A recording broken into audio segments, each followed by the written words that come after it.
Hello, everyone, and welcome to tonight's episode of Pivotal Change. I'm your host, Ryan Kahn from CS Business Consulting. And just a reminder that this is a show that I ask that you watch with a pen and paper so that you can take notes and hopefully find that one or two things that's going to make that pivotal change on your journey to success. In tonight's episode, I've taken this time to give a special treat of this is going to be all me this episode, and I really want to walk through some changing points in life, some really critical things that have kind of come up, and just deliver those today, and we'll have more contributors back with us next week. But what I want to talk about on this opening segment, something that has shown its face in my life several times. And one of the big times it showed up was in law enforcement, and I didn't realize necessarily what was happening until it was pointed out to me. And then I was able to apply it in other areas in life. And the little saying is this: power deceived is power achieved. Now, this has a kind of two-sided dichotomy to it. So the power deceived can be two ways, and it's not necessarily a malicious thing that I'm talking about here. You're not just trying to go around tricking people. The power deceived can be used in two ways. One, you're convincing someone that you're very strong and capable, and therefore you are going to be able to handle the situation, overcome any objections, issues, or in law enforcement, a potential fight or flight scenario. So they're convinced that you can take care of business and they're not going to challenge you. Now, you can understand that, again, in the entrepreneurial world, to have somebody not challenge you because they believe you're capable is a very important tool. So I want to share this and clarify it more with a couple of stories. And then the other side of the coin is power deceived, is you're actually convincing somebody that, hey, I may not be as good as I am. I may not have the skills necessary to resolve the situation, when in actuality I do. So you're getting them to then buy in, and then you can show and overtake them or overwhelm them, usually with some type of rival or challenge. And again, I'll demonstrate this through some stories. So real quickly, the easiest way for me to really convey to you power deceived, and this is a little bit more on the negative side, is if you've ever played cards, think of the game of poker. You got this big pot, the last two people are remaining in the hand. They're staring down at their cards. There's some pretty classic Hollywood scenes about this, and one guy's got nothing. He's got nothing in his hand. He is going to lose. And the other guy's got something pretty strong. And the guy with nothing continues to raise money, keeps his poker face, and eventually he bluffs. And he bluffs out the guy to where he folds the more powerful hand, thinking that the other guy had the best hand. That's a great, real quick example of power deceived. He convinced his opponent that I've got you beat, I've got something better, and the opponent lays down and submits and says, you can have the money, you can have the pot. This would be good in the business world and under, non-gambling or malicious circumstances, which I'll apply later. But that's just a quick one for you. Another one that I want to tell you is a pretty fun policing story I had. It was actually one of my first exposures to working a major crimes case myself. I was a patrolman. I was a fairly veteran patrolman, probably 6 years at the time. That's enough where you've definitely figured out the job. And I was starting to get up for promotions into the detectives division and things like that. So we had a midnight shift home invasion happen. Two guys came in. One of them was not wearing a mask. The other was wearing a mask. The second one kind of burst in under false pretenses, held everyone in the home at gunpoint, and stole all of their phones and stole their money. And it was a drug deal gone bad. The drug dealer set up people to buy a substantial amount of drugs, knowing they had the cash ready, and then just went and robbed them for that cash. So again, not a true victim crime, but needless to say, there were two suspects immediately on the scene, plus a getaway driver, three people. There were 4 or 5 people in the home. There was a witness neighbor, and there was some camera footage from a neighboring business. So there was plenty to detect, and there was plenty to investigate and go after. And of course, this crime just happened. We got to the scene shortly after they left because it was in the middle of the city. And I ended up getting assigned to this case instead of it going up to detectives branch for a decision that my supervision made to give me a chance at working a case to prove that I could be a good detective. Now, as far as crime stories go, that's not a good thing to leave in the hands of a patrolman, but I was going to do my best, and I worked the case as best I could over the next several hours.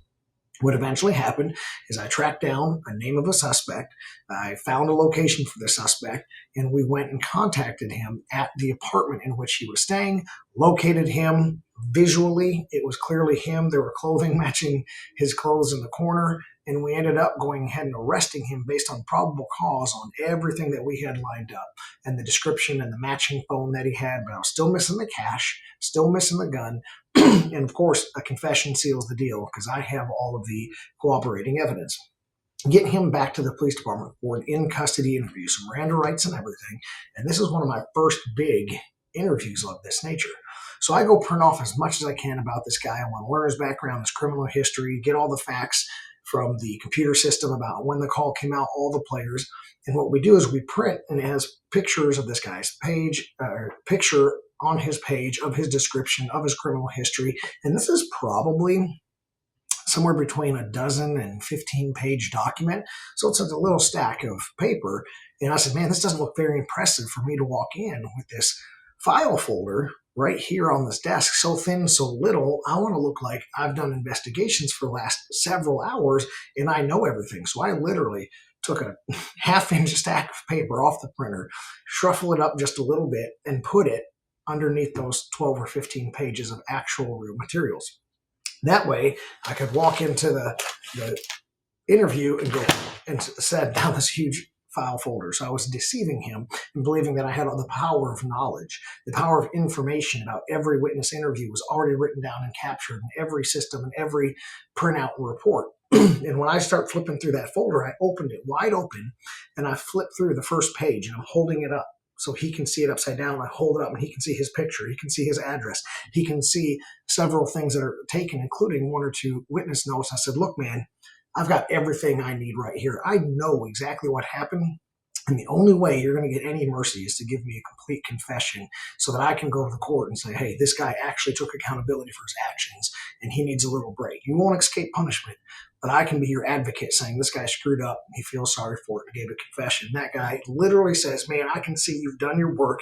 You've got everything right there in front of you. There's no way I can fool you on this. Here's what happened. And he continued to pour out his confession to the T over the next hour to where it was an airtight case with a ribbon wrapped around it. Could hear my buddies in the room kind of snickering through the door when that happened. And I was very proud of myself and learned that, hey, this can actually be a tool to be used for good. Did I have the information? Yes, but it was not all compiled in a pretty package. I faked the package, even though the knowledge was right here and on various audio recordings and things like that. So that's one really interesting way that you can use power deceived is like, hey, you got the information. You got to let somebody know that you have the information, even though it's not right here for everyone to be a believer of. And the next one is a foot pursuit story, believe it or not. This power actually occurred during the event. So we had a fight outside of the police department. Pair of parents came up and they wanted to turn their son in who had a juvenile warrant. Those are fairly rare.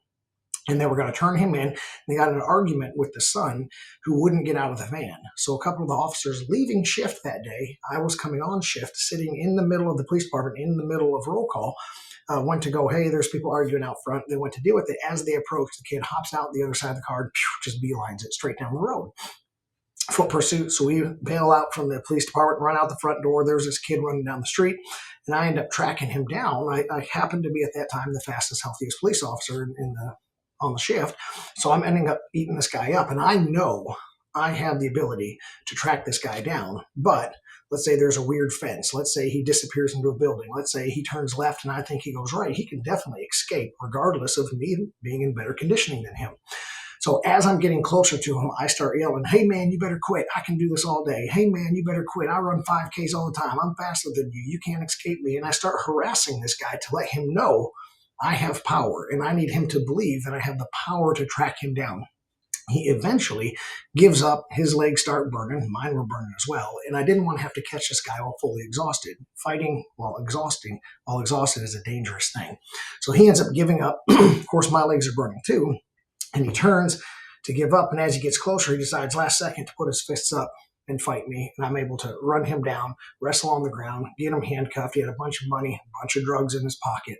And we were ultimately able to serve the warrant. But his compliance came, and I watched his shoulders drop. When I said the second time, I run 5Ks and I can do this all day, he went, ah, and he stopped. So my power deceived was that this guy believed in his mind he could not outrun me, or I'm dying inside. My lungs are burning and the blood's filling my legs. And, there's a chance this young kid, I'm 30-something at the time, this kid is 17. There's a good chance this spring chicken could outrun me. But I wasn't going to let him believe that, was eventually able to capture the bad guy. So let's move away from law enforcement for just a minute, and let's talk about how this happens in the business world. One of the things that we see all the time is we've been to conferences and we've seen people give presentations, and many in the audience have probably given presentations. And you see these bio pages, right? Hey, this is where this guy comes from. He graduated here and got his MBA and maybe his doctorate, and here's all of his work experience. And they give you what we call in law enforcement the I love me pages, because you have to establish your credibility in front of the crowd. If they don't know who you are and you're coming in as some guest speaker, some keynote speaker, you've got to establish some power, some credibility and authority in order for your information to truly land. Unless you're just the most articulate, charismatic speaker, you're probably going to need a little bit of a bio at these conferences where people are there to learn. So that's the power deceived portion, is that they truly have no idea what you're capable of.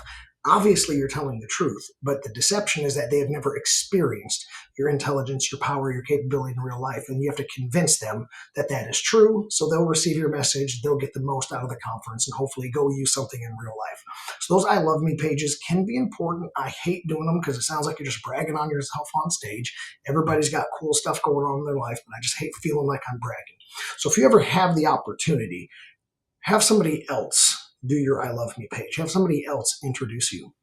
Another way that you have to convince people that you have capability or power is in your sales.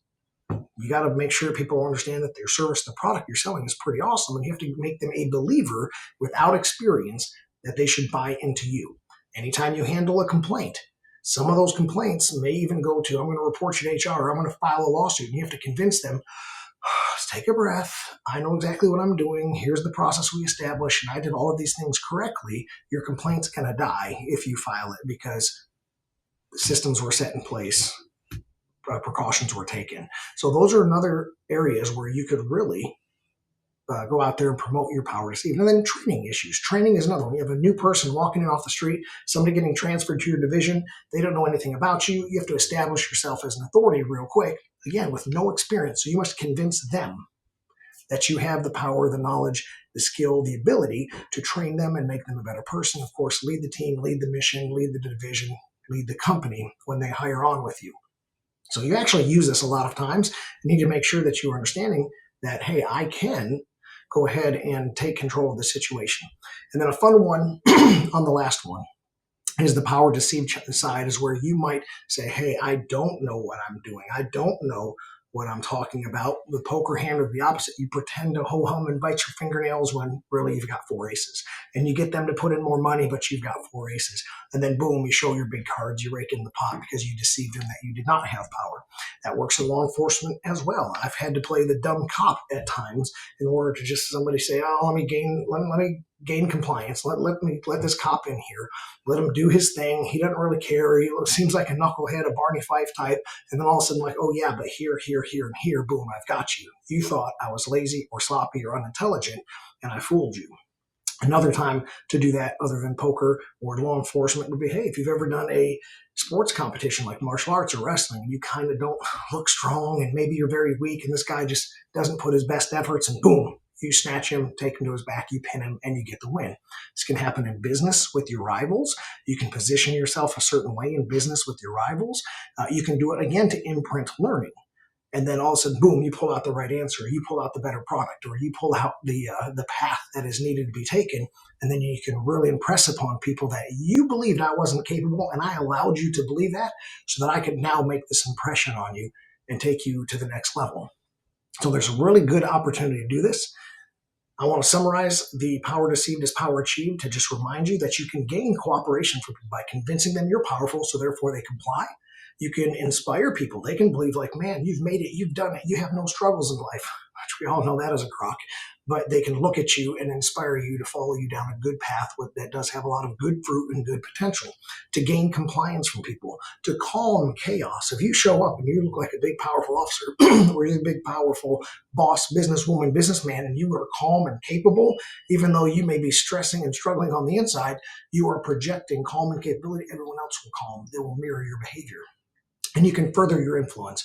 People will look at you and say, hey, I'm going to listen to what this guy or gal has to say, because look at his resume, look at his CV, look at that I love me page. They know what they're talking about. They've got the life experience, and I'm going to lean into them, and I'm going to accept their influence. So go ahead and take a couple of notes, look at what you got there, and find ways that you can use power deceived to have power achieved in your life. Sit tight. We'll be back with more pivotal change right after this.